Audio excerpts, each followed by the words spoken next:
देहरादून जो उत्तराखंड की राजधानी है, वहाँ से शिक्षा व्यवस्था की मिसाल दी जानी चाहिए। वहाँ के कई सरकारी स्कूलों की हालत बद से बदतर है। न सिर्फ स्कूलों की दीवारों में दरारें हैं, बल्कि छत से प्लास्टर गिरना, टपकती छत और अधूरी बाउंड्री वाली जैसी समस्याएं बच्चों की जान को खतरे में डाल रही हैं। प्राथमिक विद्यालय बापूनगर झारखंड राजधानी का असली हाल। घंटागढ़ से सिर्फ 5 किलोमीटर दूर स्थित यह स्कूल वर्ष 2009 के समग्र शिक्षा योजना के तहत बना था। स्कूल में छात्रों की संख्या 80 और कक्षाएं 1 से 5 तक। कक्षा 3 और 4 के विद्यार्थियों की कक्षा एक ही क्लास में चल रही है, क्योंकि बाकी कमरे में जर्जर है। कक्षा 1 के बरामदे में लगती है।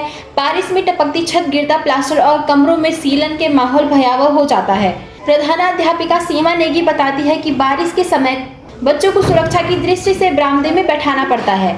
इस स्कूल में बाउंड्री वाल या तो है ही नहीं या तो तोड़ी जा चुकी है। कुछ स्थानीय लोगों द्वारा अतिक्रमण का प्रयास किया गया है।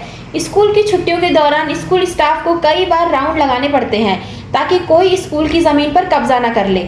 शिक्षकों की भारी कमी। आरटीई अधिनियम 2009 के अनुसार 30 छात्रों पर एक शिक्षक होना जरूरी है। 80 बच्चों वाले इस स्कूल में केवल 2 महिलाएं शिक्षिकाएं हैं। अगर एक शिक्षिका छुट्टी पर हो जाए तो दूसरी को 5 कक्षाओं को अकेले संभालना पड़ता है, जिसमें शिक्षा की गुणवत्ता प्रभावित होती है। तो निर्माण की योजना। सीईओ विनोद कुमार ढोंडियाल ने बताया है कि इस स्कूल में इमारत को ध्वस्त कर दोबारा बनाया जाना है।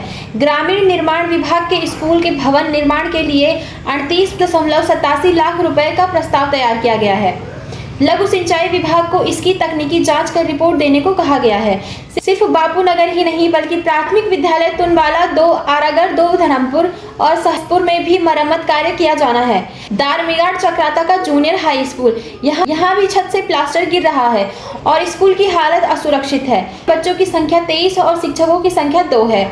डोईवाला क्षेत्र के 2 स्कूल, राज्य को 2 मुख्यमंत्री देने वाला यह क्षेत्र भी बिना बाउंड्री वाले के स्कूल में जूझ रहा है। प्राथमिक विद्यालय झंदोड़, उच्च प्राथमिक विद्यालय सिमलास, इन स्कूलों में आवारा पशु, सांप और कीड़े मकोड़े आसानी से आ सकते हैं। इसके अलावा कूड़े का ढेर भी स्कूल परिसर में बना रहता है।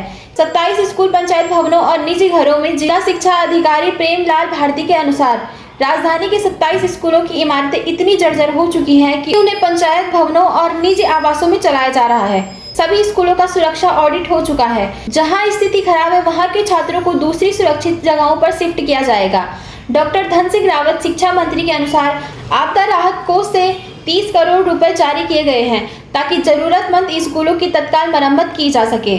राजधानी देहरादून के सरकारी स्कूलों की ये तस्वीर साफ दिखाती है कि अभी शिक्षा का अधिकार और बच्चों की सुरक्षा केवल कागजों पर ही है। जर्जर स्कूल में पढ़ने वाले इन बच्चों को अच्छी शिक्षा से पहले एक सुरक्षित माहौल की सख्त जरूरत है। सरकार को इसे और अधिक गंभीरता से ध्यान देने की आवश्यकता है, वरना किसी दिन यह लापरवाही एक बड़ा हादसा बन सकती है।